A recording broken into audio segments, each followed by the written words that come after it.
So if you listen to our last microbiome episode, you know now that it's extremely important to your health and you've got questions. Luckily, we've got answers. Since our last podcast, we've actually added an amazing PhD microbiologist to our team. Dr. Eric Battaglioli comes to us from Mayo, where he was doing research on the microbiome in the context of individualized medicine, which is exactly what we're trying to practice. We've been blown away by conversations with him, and we want to share his incredible knowledge with you as well. We're going to answer some questions we received and just dig deeper into the microbiome in this episode, which now that I say it out loud sounds totally disgusting. Hey there, I'm Mike. And I'm Matt. And I'm Jody. The Wild Health Podcast is our quest into human performance, longevity, and personalized medicine. Together, along with experts in these fields, we'll learn how to live longer, better, and become smarter and stronger. We'll do the deep dive into the research and hard work of putting it all together, and you reap the benefits. Dr. Battaglioli, the other day we were chatting about the microbiome, and I thought we had been talking for about 15 minutes and it had been almost 2 hours. Your knowledge on the matter just blew me away. And honestly, I wish we had recorded it, but we didn't. Luckily, it was interesting enough that I'm really stoked to actually talk about all that stuff again and record it this time for other people. So could you start by just describing some of your research and your interest related to the microbiome?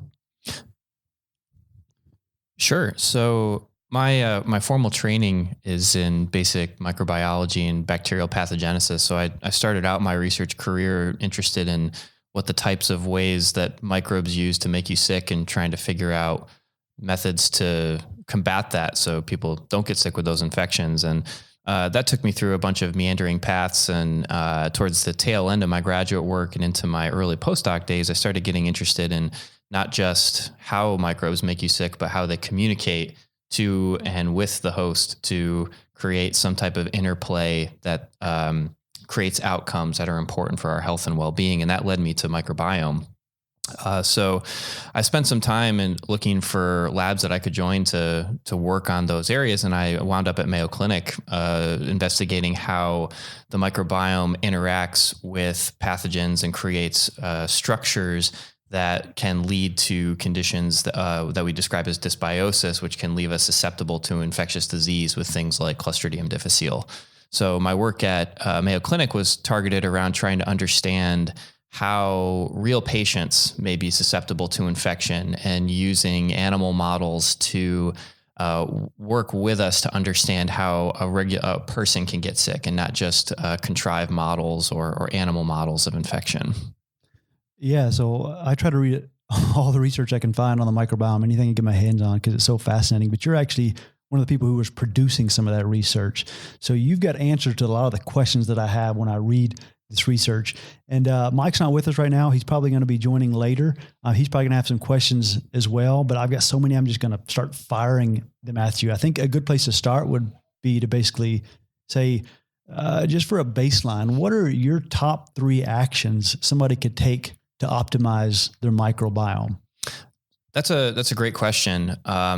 As we dive deeper into understanding the microbiome, we're appreciating that essentially everything we do can affect our microbial community structure and function, down to what we eat, where we live, how much sleep we get in a given day, who we interact with on a day-to-day basis, if we have pets. Everything we do affects our microbiome in some way. So I think as a first level, just being cognizant that all of our actions matter and that even small things can, when done in parallel, can add up to have effects that can be lasting is really important. So being cognizant that what you do has effects is important. The second biggest thing I think is being cognizant of your diet and what you eat. You're not just feeding yourself when you eat, you're feeding the microbes that live in and on you, and what you're able to metabolize and to eat. It looks like we've got a caller. Let me answer this. I think Mike's calling. Caller number 1, you're on the air. Dr. Eric Battaglioli is with us today. Who am I speaking with? Do you have some questions for the esteemed doctor? I do. My name is Mike. I hear that Dr. Eric is the colon whisperer. Is that true? I don't know if I've ever been described as a colon whisperer, but I've certainly seen my fair share of mouse colons over the years. So we got off to a great start. Thanks for ruining it, Mike. Just to summarize where you're at, Dr. Battaglioli, not Dr. Eric, which is very disrespectful. Was just telling us his top 3 actions to optimize the microbiome. And just to summarize, because I know you've had this question, it sounds like location is really important. And then food, we're getting into food and what you eat and feeding your microbiome. So thank you for the interruption. If you don't mind to mute and just listen in, that'd be great from here on out. I can definitely mute it. Could you just expand on what location means? I'm not sure I exactly understand that. Yeah, it's a good question. So Eric was talking about where you live and things like that. What do you think, Eric? Are there specific action items when it comes to getting in nature more, or where you live or how you live when it comes to the location? Absolutely. I think in general, a lot of people ascribe to the idea that cleanliness is key and that we should be living in the cleanest possible environment that we possibly can. And I'm not sure that I agree with that. Your exposure to microbes is important, and you need to have access to a diversity of microbes to help build a complex and diverse microbial community. And that's important for keeping you safe and healthy, make sure your immune system is working properly, and make sure that your communities are stable and robust that can protect you from things like opportunistic infections. So living in a bubble isn't necessarily a good thing. Purell has its place, and there are times when it pays to be clean, and there are environments when it pays to be clean when you're in those places. But generally, getting outside is a good thing, and exposing yourself to the world around you is a good thing for your microbiome in moderation and when appropriate. I was feeding my 1-year-old some scrambled eggs this morning, and she dropped some out of her chair onto the floor, and I picked it back up and put it back on the tray. And my 7-year-old said, "What are you doing? You can't feed her that." I said, "She just enhanced those scrambled eggs just now." Of course, she just looked at me and then turned around and go in and told mommy on me. But I do think that the 3-second rule should maybe expanded to the 10-second rule or the 5-minute rule. And yeah, I think we definitely are probably harming ourselves with washing all the times. We talked about that a little bit in the last podcast we did. We also talked about nutrition in general. Do you want to expand on that? What kind of exact things you can do to enhance your microbiome when it comes to the food you eat? Absolutely. So the majority of the microbes that live in your gut are in your colon, and the majority of our nutrient uptake happens much sooner in the GI tract than that. So we extract most of the things that we need out of our food as it passes through the small intestine. So the things that we can't digest or get access to are most of the things that do get access to our colon and feed our microbes. So things like non-fermentable fibers, inulins, oligosaccharides, things that our digestion is not equipped to be able to process. That's a five-course meal for the microbes that live in our colon, and that's what they really need to flourish and to survive. So eating foods that are rich in those non-fermentable fibers is key to being able to feed your microbiome. Yeah, I think we all know how important it is to eat our vegetables. I think we don't understand most of the time exactly why. There are a lot of micronutrients and vitamins, but I think probably as or more important is just that, feeding those good gut bacteria. Do you have a third item, or do you think those two really are the two most important things to think about? I think one of the other more important things that you can think about for optimizing your microbiome is being aware of the things that can cause insults to your microbial structure. So our bodies are remarkably resilient, and our microbiome is remarkably resilient. It responds to perturbations with great resilience, and it can bounce back from a lot of things. But I think it's important for us to all appreciate the types of insults that can cause us to stress or destabilize these structures, which can lead to problems downstream. And I'm talking about things like antibiotics or chronic conditions like not sleeping well, or dietary shifts that maybe are not the best thing out there for your microbiome. Those things can add up to lead to pushing your microbiome in directions that are bad for you over the long run. So as an action item, being aware of what can disrupt your microbial communities and then trying to limit or avoid those activities. So last time we did mention a little bit about sleep. I think that's important. And then as far as the things that harm, we know antibiotics, we've talked about that. Specific nutrients. I did read a study just recently about sugar and how harmful that is for the microbiome, more than just the spikes in your glucose and your insulin sensitivity and what it does to that. So not only feed your microbiome the correct things, but don't hurt it. Chemicals like antibiotics and sugar. So what about testing? That's a question that we've gotten quite a bit. How much can you test right now? So that's actually one of the great things about microbiome research these days, and I think one of the things that has fueled the explosion in microbiome research recently is that the tools that are available to study the microbiome are now more accessible and more available than they've ever been. Even 5 or 10 years ago, the tools and techniques were still around, but they weren't as good and they were incredibly expensive. So really only academic specialists in this area had access to these kinds of techniques. And we're now seeing, as a result of improvements in the sequencing technology and the ways that we can look into the microbiome, becoming consumer accessible because they're cheap enough for us to be able to go after and do for your average everyday person. So the tools are getting a lot better than they used to be, where we have more sensitivity. We can do a lot more for a lot less money. So to answer your question of, what can we test for right now, we can look very deeply at the composition of the microbial community. So who is there in a particular sample? And we can also look at what they're doing. So what genes are these microbes expressing at any given time, or metabolically, what are they producing and how are they speaking to one another and how are they speaking to the host and how is the host speaking back? So in our next podcast, we're going to be interviewing the Chief Science Officer of Viome, which is a company that I've used. Do you know anything about their tests? Like what type of tests do they do? And what other types of tests are there out there? Yeah, so it sort of depends on the particular company as to what technology they ascribe to. Some choose to use what's called 16S ribosomal RNA sequencing. That's a lot of very big words to say that we are looking for little tags or barcodes that are common to most microbes, and the sequence of that tag or barcode tells us what microbe it is. So we can look for and sequence that tag in lots of different microbes all at once in one sample and say something about what the population is. So it's a very powerful tool. The downside is there's very limited resolution. We can sort of identify some things, but we miss a lot of other stuff. And the taxonomic resolution, our ability to say this is a particular strain or a particular species, is very limited with that technology.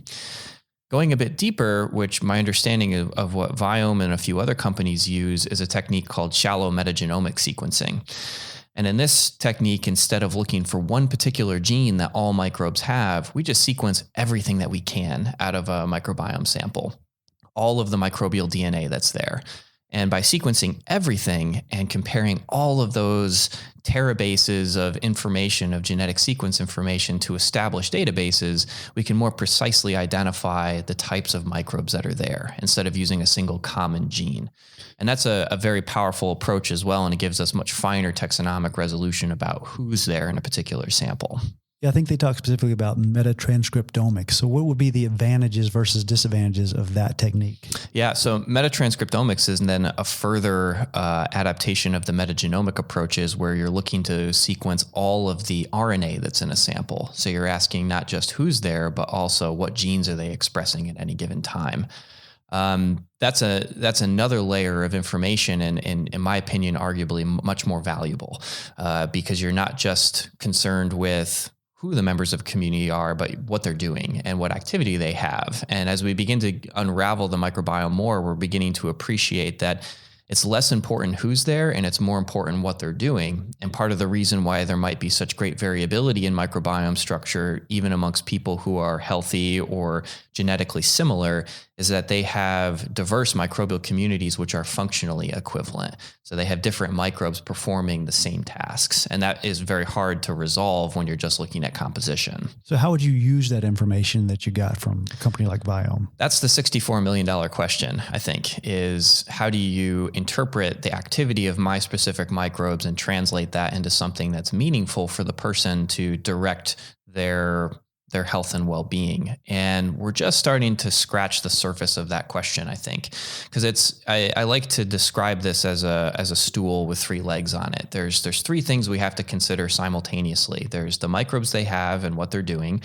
There's the host genetic background, the person who we're studying or the patient, and then the environment that all of that exists within, both the microbes and the person. And we can't really make we can't make real precise recommendations without considering all 3 of those things simultaneously, because they all work together to create one contiguous output. So it sounds similar to when we get lab testing for someone or we get genomics testing for someone. It's hard to make recommendations based just on one of the two. We want to look at both and kind of the interplay and also the person's life in general. So do you have an example of when someone's genomics and their microbiome and their lifestyle, you kind of put those together to make a recommendation? Yeah, so it's very hard to do because there's so much variability in host genetic backgrounds in conjunction with microbiome structures that we're struggling to find enough data to be able to draw definitive links between specific genes in a person and specific types of microbes and their activity. So it really comes down to a case-by-case basis. But what the literature is suggesting is that there's very clear interactions between the activities of microbes and the genetic backgrounds of hosts. And there's complex language and complex discussions that happen between those two groups. So it becomes challenging from a consumer perspective. If you get a report back that says, I have these types of microbes in my gut, I should do X or Y. That's a bit difficult to interpret. The question becomes, well, how do those types of microbes interact with my genetics? And what should I have my microbes do or try and encourage my microbes to do in order to benefit my specific host genetic background? And the data and the jury for that is still out, I think. Yeah, when I got my biome results back, I remember one thing that stood out to me is they recommended I stop eating spinach for a while because there was some sort of spinach virus that was found in my gut microbiome. But I know the benefits of eating spinach. And so it was kind of for me, I was like, you know what, I'm not having any issues right now. If I was having gut issues, maybe this would be good information to try, but I'm not. I feel healthy and I feel good, and I'm not going to stop eating spinach. So I think getting a recommendation like that from Biome without knowing the person or whether they're having actually any dysbiosis or any problems, I think you really got to take that into consideration, what the person's clinically doing and how their symptoms are now before you can really give a hard recommendation just based on looking at someone's stool and a microbiome. And we'll put Biome on the spot. I mean, you have no incentives here one way or the other. They have a product. So we'll make them tell us how exactly they're using this data and how much they think you can take actions from their test results.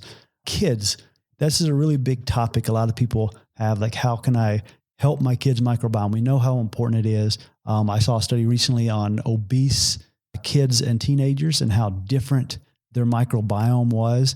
And whether that's an association or there's causation, we have no idea. But we know this is important. You know, we know the germ-free mice studies that we talked about in the last episode. So there's probably something there. What can we do for our kids to improve their microbiome? And I guess the specific question before we talk about that is, do we have a specific window of time to get our microbiome right? You and I were discussing that before, and you were telling me some interesting data on that. Yeah. So as a caveat, I'm a parent too, and I have a kiddo that's in this window. I have a 16-month-old at home. So this is something I'm thinking about all the time in the establishment of his microbial community and doing the best that we can to give him the healthiest microbiome possible. The window is about 3 years. So from the time of birth to about age 3, that's when your microbial community is going to suss itself out and start to establish its structure into what it will become for the rest of your life. Once age 3, you hit age 3, more or less what your community structure is, it's going to remain pretty similar to that for the rest of your life. And that's in the face of antibiotic exposure or travel or moving to different parts of the country or even changing your diet in significant ways. The bulk of what you have at age 3 is what you're going to carry with you for the rest of your life. So if there's a fragile point in your microbiome development, it's really those first 3 years, and making sure that you're exposed to the right kinds of microbes during that time is really important. And also trying to limit your exposure to things that can disrupt that process, like antibiotics. Yeah, and it's so scary to me. I see so many kids, how many courses of antibiotics they get when they're 1 and 2 and 3 for ear infections, which is almost always completely unnecessary. Strep throat, which is usually unnecessary. Any kind of viral infection, they just get written an antibiotic prescription. And it worries me so much. I've got 4 kids. One of my children, when she was 6 months old, was in the ICU. And I remember so specifically, she was actually pretty sick. She was intubated at the time. It was a scary time. And she didn't have a bacterial infection, but she spiked a fever one day, which you can get just from being intubated. And I remember them talking about putting her on IV antibiotics, and I just resisted it so badly because we had no clear source. It was probably just related to being in the ICU and being intubated.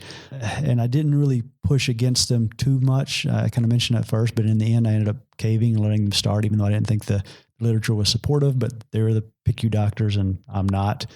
And then that child of our 4 has had a lot of gut issues and other things that every time she vomits, I think, did I mess up by not pushing back against antibiotics when she was 6 months old. And for my other children, my 2 youngest, the 2-year-old and the 1-year-old, have neither one ever had a course of antibiotics. And there's times they've had fevers and things and we could have given it to them, but I just think it's so important to really protect that microbiome of our kid when they're young. In our last episode, we talked about important things like vaginal delivery when possible, breastfeeding when possible, playing outside and playing with pets. Are there any other things you do for your kid or certain things you look out for? We definitely do all of those things. And we're always thinking about trying to make sure that he's getting as much reasonable exposure to safe microbes as possible.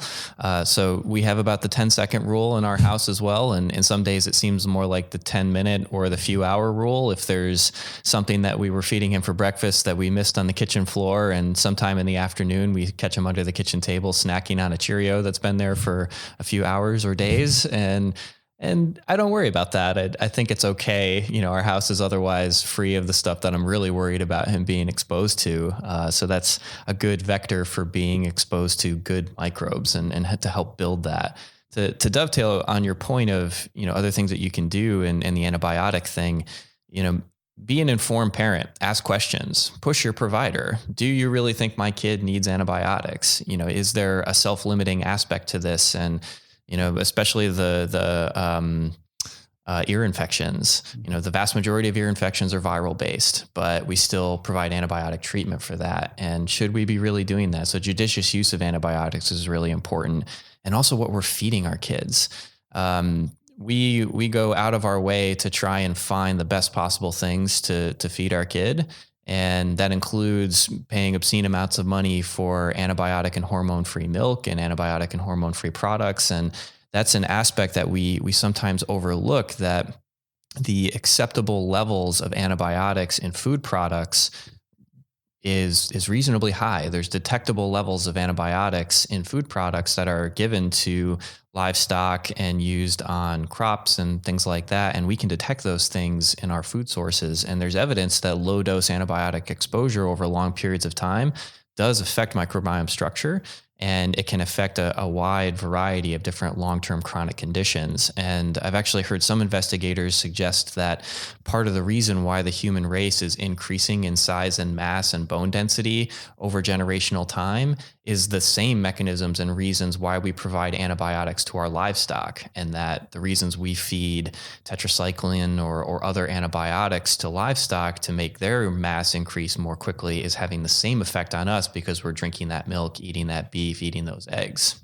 Yeah, and you talked about the quality of food. I know it's more expensive to buy organic, but even non-antibiotics, but like glyphosate has been shown to have negative effects on the microbiome. So when you buy vegetables at the store, you feel like you're doing a great thing, but if those have that residue on it, I mean, that could definitely be causing some harm. And you made a great point about pushing your provider as well. As a physician, I can tell you, when you've got a kid in front of you who has an earache and a fever, you got a decision to make there. You can pull out the prescription pad and write a prescription for antibiotics and you're done. The visit's over. Or you can spend 5 more minutes actually talking to the parent and telling them the harms and the benefits.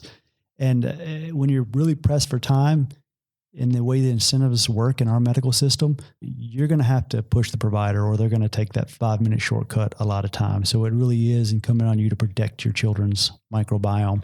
How hard is it to change their microbiome later if they didn't have a great first 3 years, had chronic infections and other issues? It's tough. Your microbiome, once it establishes itself and forms a complete community where all the various ecological niches in your gut are filled, it's hard to move it around in a gross fashion later on in life. I like to tell folks when we're talking about this type of thing that you can give it nudges in different directions. Sometimes you can get probiotics to stick. Not everyone is a probiotic acceptor, and they require continual application of the probiotic essentially indefinitely and to keep that microbe present in their community. Others are a bit more accepting. We don't really know all the interplay of what makes someone a good acceptor versus not, but it's hard. It's hard to make global large-scale shifts in microbiome structure once you pass that 3-year mark. So that's sort of the critical window of, I want to be thinking about what types of things are my kids exposed to? What am I feeding them? Are they getting good exposure to microbes throughout that important time? So speaking of probiotics, in the past, I've believed that's a great thing to do right after a course of antibiotics, help someone reestablish their microbiome. But there was a study in Cell that came out, I think in September 2018, where they actually looked at people after a course of antibiotics. When they gave them probiotics, it actually halted the regrowth of their microbiome. And it makes sense. You've got thousands of microbes and you're giving them 3 different species with a probiotic. And it's a very competitive world down there in the microbiome. And in this study, they showed that by giving them those 3, it kind of stopped all the other microbes from coming back. And it seemed to cause a little bit of harm. I mean, since that study, I don't know how I feel. I think honestly, if it's my kids now after reading that study, I'm not going to give them the probiotic. What are your thoughts on that? Yeah, I think it depends on, what's your goal? What's the outcome that you want to create as a result of giving this probiotic? And is this a species that's normally present in this person's microbial community? Or is this something that you're trying to add after the fact? Like I said, the microbiome is generally a pretty stable thing once you hit age 3. And even after you take an antibiotic course in the days to weeks to months following treatment, your microbiome will repopulate to essentially what it was before the exposure, which is not to say that the acute exposure is not a problem and doesn't create issues that we may have to rectify downstream. But your body is, like I said before, your body's really good at finding homeostasis and very good at establishing a stable baseline that it can return to. And if we push too hard on one particular direction or another without really knowing what the effect of that particular microbe and that particular person will be, it can lead to some of those off-target effects. Yeah, and I think it's important to note that even though in that study, the microbiome did return after, I think it was a few weeks, it actually got back to the normal microbiome. That's not to say that those antibiotics weren't harmful.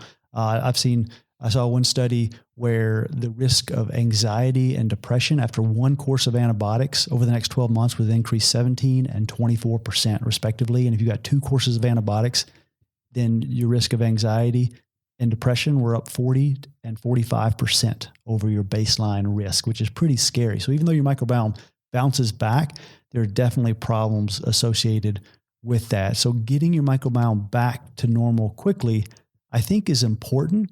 Let me tell you my thought on this now, and I want to get your take on it. If I have to take a course of antibiotics right now, based on my reading of the literature, one thing that I would consider, and this is kind of out there, I don't know if anyone's actually doing this right now, would be that I would probably, before I took the antibiotic, save some of my poop, freeze it, and then consider doing an enema right after the course of antibiotics to get my gut microbiome back to where it was more quickly. I saw a study in cancer patients, at least, where that worked. It seemed to be very safe and effective.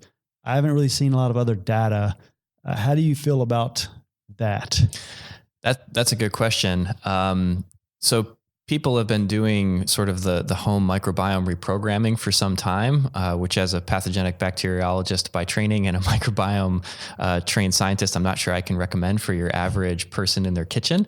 But there is data, as you say, and I saw that paper too in Science Translational Medicine, and it was a really well done study which showed a nice repopulation effect, an accelerated repopulation effect by doing this autologous transplant after the antibiotic exposure.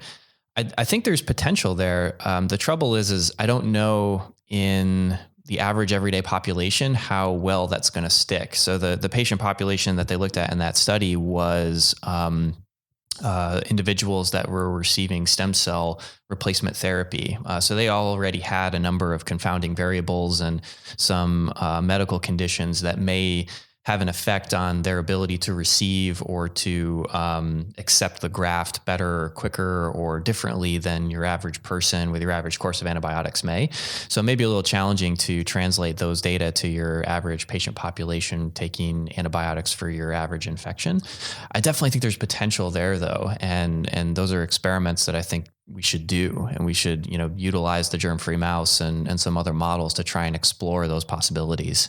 So you're a scientist and you don't like to make a recommendation unless you have clear data. But let me tell you the problem I've got. I see patients and sometimes they have to take antibiotics. What I would like to offer to them is to say, hey, if you want me to free some of your poop and then give you an enema afterwards, I think that's probably going to be beneficial for you. What do you think are the potential harms or downsides to that? That's another great question. And yep, I am a scientist and I live my life by the data. So aside from the procedural aspects, whatever risks are associated with the procedure itself, I think a consideration is what did their microbial community structure look like before they took the antibiotics? And was it optimal to begin with? So should we be pushing them towards the same microbial community structure after an insult, or should we be taking the opportunity to move them towards a different structure? And that raises a whole series of other questions of how do we define what's good, and good in the context of that particular person, because good for me is not necessarily going to be good for you or good for someone else. So yeah, we should be thinking about stuff like doing that. We should be thinking about saving material for use at a later date. But as a scientist, I would say, let's go one step further and decide, is that the right community we should be trying to move that person towards? Or should we use the opportunity of a short-term disruption like antibiotics to introduce some other things or do some reconfiguring at the same time? So if they're healthy, I offer them their own poop. If they're unhealthy, I offer them my poop. That could be an option. Or somebody else who's got no gut problems. Yeah. I mean, it's a problem we have. I mean, in medicine, we have this Hippocratic oath of first do no harm, but I think that's a bunch of crap since we're talking about crap today, because if I wanted to first do no harm, I would never do anything, period, because there's always harm and risk associated with everything we do. So it's do what's probably more beneficial than harmful. That's the decision we have to make with every patient in front of us. So this is something that I'm going to continue digging into because I really do think this could be a valuable thing, but I'm with you. I would love really clear, definitive data on this, on autologous fecal microbiota transplant, which is what that's called. We do have great data on treating C. diff with FMT and other disorders that is helpful for as well. I think this could be one where there's some benefit. And I mean, I feel like if it's your own stool, it's pretty low risk intervention. But I wish I had more data. So there's one other challenge with that I forgot to mention, and it's that the collection, the processing, the preparation and administration of the sample is one of the technically challenging aspects of this. And many of the microbes that we know to be some of the most beneficial members of the microbial community are extremely sensitive to oxygen exposure. Most of the microbes that live in our gut that we label as the good guys that are there are obligate anaerobes, meaning that they can't grow or even die in the presence of normal room levels of oxygen. So collection of a sample, how we store it, how we prepare it, and how we get it back into the person is absolutely critical to making sure that those really oxygen sensitive microbes don't die in the process. And it raises the question that if we're not careful about how we process a sample or how we deliver it, we might be losing a lot of the good guys in the transfer. And what we give to that patient after the fact might actually end up be something very different than what we collected from them because of the sensitivity of those microbes along the way. That's a technical challenge that we face a lot in the laboratory, working with the germ-free model of how do we get stool from a patient into a mouse and do it efficiently enough that we get the right community establishing in the mouse. Yeah, interesting. So I mentioned the effects of the microbiome on anxiety and depression. We know the increased risk of those when we disrupt someone's microbiome. We know the microbiome's role in producing serotonin, which everyone understands, I think, at this point, its role in depression and mood. And we're going to talk specifically in another podcast with a psychiatrist about this issue, how the microbiome affects anxiety, depression, Alzheimer's disease, autism spectrum disorder, all of these, what we think about as brain disorders, which are really linked to the microbiome. Do you have any kind of thoughts or anything you want to share on that to kind of tease that future episode? Yeah, absolutely. The gut-brain axis is an area of emerging importance in microbiome, and I'm really excited to see where that part of this field goes. Some really fascinating work has come out in the last 3 to 5 years, tying together microbial community structures in the gut and behavioral and psychiatric effects in the brain and in the CNS. And it's a level of communication and connection that I don't think anyone really predicted, but we're seeing really strong associations. Sarkis Mazmanian's lab out at Caltech is doing some really wild stuff, understanding the effects of the microbial community on autism spectrum disorder and also on Parkinson's disease. And we're seeing really, really interesting interplay between the types of microbes that are in the gut signaling through the vagal nerve and other neurologic pathways, and then that having effects on behavior and anxiety levels. And it opens up a whole different door for how we may approach treating some of these conditions as opposed to the canonical neurotransmitter inhibitors and other pharmacological treatment methodologies. Maybe we should be looking towards the microbes as a way to do this for us.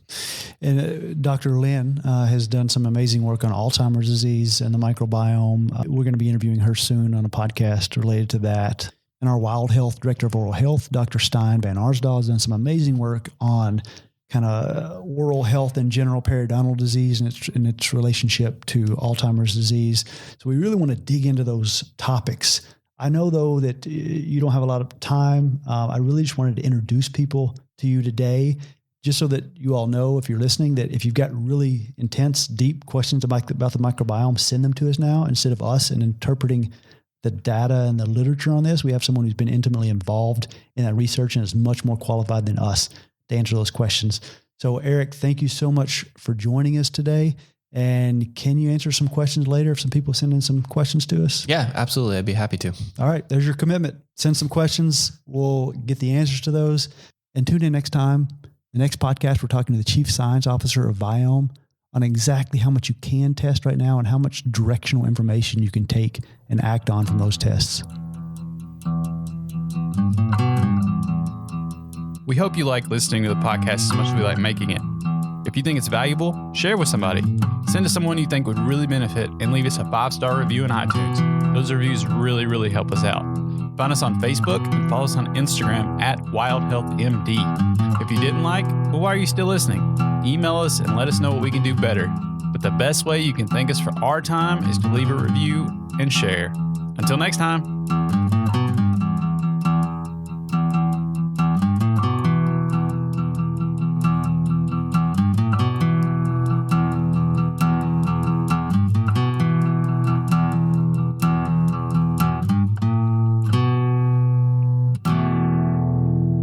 Battaglioli. It's like ravioli.